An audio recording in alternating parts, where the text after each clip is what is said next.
હે everyone, good morning. આજે હતો મધર્સ ડે, એટલે હું ડાયરેક્ટલી નાઇટમાંથી પહોંચી ગઈ હતી મમ્મી માટે ફૂલ લેવા. બીજું કંઈ તો આપી શકતા નથી, પણ મેં વિચાર્યું કે કંઈ નહીં, ચાલો એક રોઝ તો આપી દઈએ.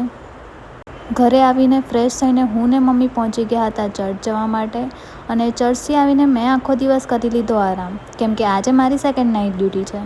અને આજે મધર્સ ડે હતો, તો મને એમ થયું કે આજે મમ્મી માટે કંઈક સ્પેશિયલ બનાવું, એટલે મેં સેન્ડવિચ બનાવવાની પ્રિપરેશન ચાલુ કરી દીધી. શું તમને લાગે છે કે એક મધર્સ ડે ઇનફ છે થેન્ક યુ કહેવા માટે? ના, આપણે ઘણીવાર ફ્રેન્ડ્સને ટાઈમ આપતા હોઈએ છીએ, પોતાની માટે ટાઈમ કાઢતા હોઈએ છીએ, પણ જે માણસ રોજ આપણા માટે ટાઈમ કાઢે છે, આપણા માટે બધું કરે છે, એને આપણે એક થેન્ક યુ પણ નથી કહી શકતા. આપણો મૂડ ખરાબ હોય તો આપણો ફેસ જોઈને એ સમજી જાય. આખી દુનિયામાં માં જેવો પ્યોર લવ બીજું કોઈ નથી આપી શકતું. તો આજનો દિવસ મમ્મીના નામનો. And to every mom out there, happy Mother's Day. You are truly priceless. તો કંઈ નહીં, મેં તો મારી મમ્મીને સેન્ડવિચ બનાવીને ખવડાવી.